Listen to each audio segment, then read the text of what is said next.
Hello, good afternoon mga kalods. Hilig talaga ang mga ibang lahi sa mga kampin-kampin, sa mga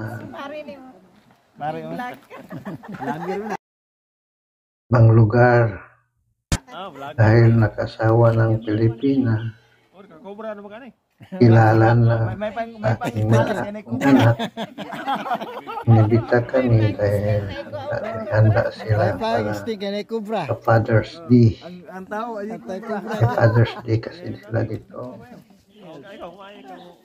Na, ganyan, kilala ka ang aking mga anak, inibita kami. Meron konting salo-salo. Nandyan ang mga magulang sa asawa ng Pinay,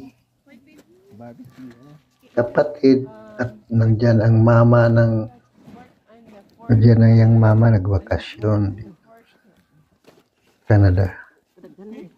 At kilala kami, dito kami mga bibita dito dahil may salo-salo sila. Kunting salo-salo ko nandyan at Pilipino, konti lang English dito sa Golden Earth Park sa Pundok.